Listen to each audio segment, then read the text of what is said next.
Guys, sa inyong lahat dyan na taga-subaybay at laging nakasubaybay pagka naghunting tayo ng isda sa lawa. Ito ang lawa, oh. Ayan. Ayun, di ba? Ganda, ano? Bang, ito nang lawa ngayon. Di ba? Sobrang green. Kung sino man ang mga diferensya, may problema sa mata dahil sa kakatrabaho ng mga online, dahil sa kagagamit ng computer at laptop, siyempre apektado ang mga mata natin. Punta kayo dito para puro green ang makikita nyo. Di ba? Puro green. Wow. Ganda, di ba? Ayun na. Punta tayo doon sa gitna. Tingnan natin ang tubig. Kung ano nang itsura.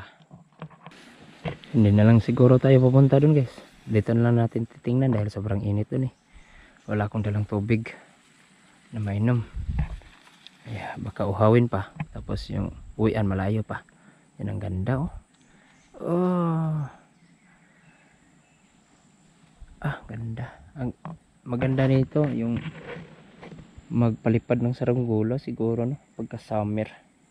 Pero malayo pa to dahil sa climate change natin, tapos nagka super El Nino tayo ngayon. Bihirang may ulan kung walang bagyong malakas, walang mga low pressure, walang ulan.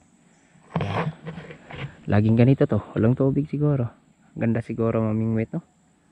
Maraming mga isda na yan. Tapos nagsiksik ka na ba? Itong lawa. Dito tayo ng mga dalag noon. Dito. Lala. Uy, huwag kang mabali, ha? Ito yung spot namin. Siguro alam kong ngayon maraming nagkakamping sa lugar na to.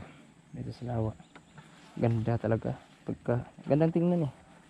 Itong lawa kasi mas maganda pa tingnan to pagka summer kaysa tag-ulan. Pagka tag-ulan kasi, lalo na't napapuno na to, wala kang ibang makita kundi tubig lang. Pero ngayon, bang, sobrang ganda talaga, oh. Punta tayo dun. Puro green. Sino man yung may mga problema sa mata, punta lang kayo dito sa lawa. Yung kakatrabaho niya sa mga online, pagka harap nyo sa 8 hours na trabaho nyo sa laptop at computer, ito kayo, punta kayo para puro green ang makikita nyo. Maganda yan, pre. Maganda to, guys. Ito na yung itsura ng lawa.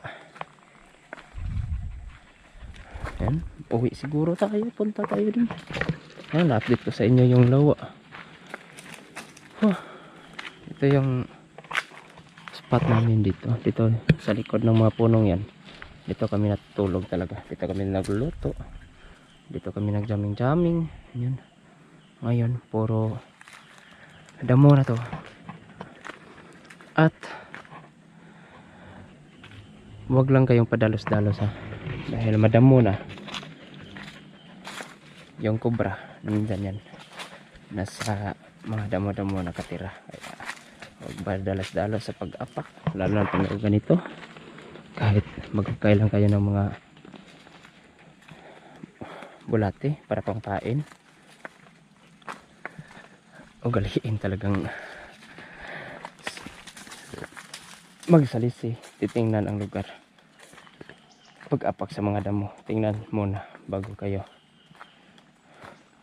magukay, dahil baka pag hablot nyo ng mga damo, mahablot nyo pati yung buntot ng kubra. Kaya ingat guys.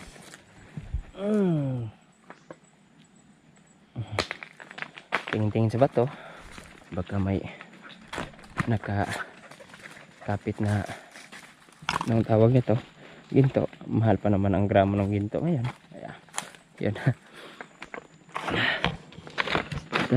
Pasok tayo ulit sa gubat. Hindi pwedeng mahapunan tayo, wala tayong dalang motorsiklo, lalo na't may aso tayong kasama.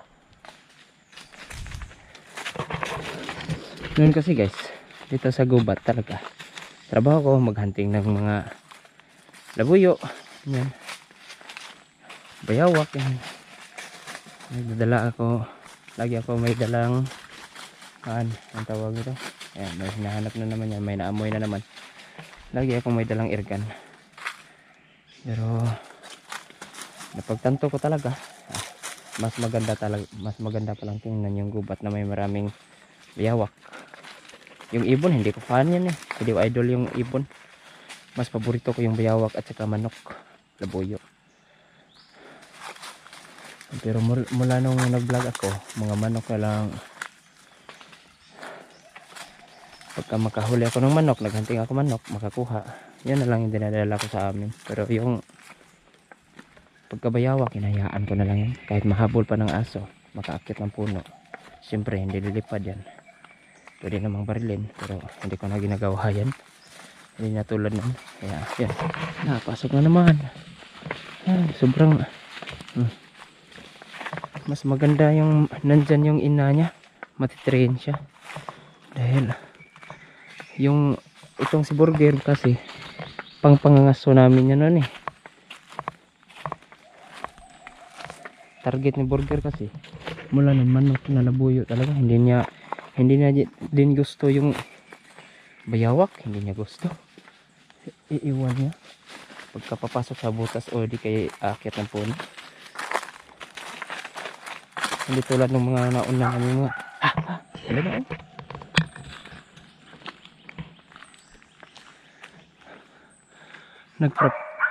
Nagpa-practice pa lang yung si Spaghetti. Pero ang pangit lang ng mga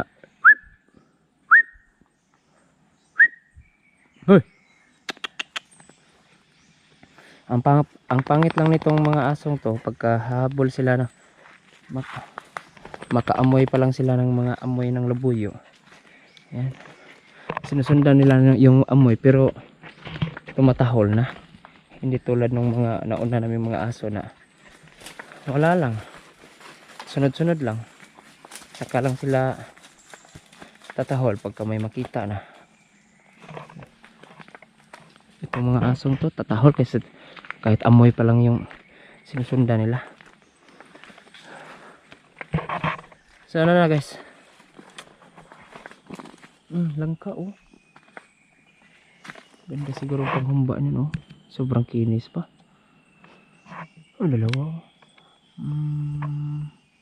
ay wag na. So in case update natin yung palaisdaan sa lawa. Mga short videos pa lang tayo ngayon dahil kakabalik ko lang sa pagbablog. 20 days pagkawala natin sa pagbablog. So sana kahit matagal akong nawala, kahit matagal na akong hindi nakapag-update sa inyo, sana suportahan niyo pa rin yung aking pagbablog. So yun, salamat pang panonood, salamat sa panonood at stay safe tayong lahat guys.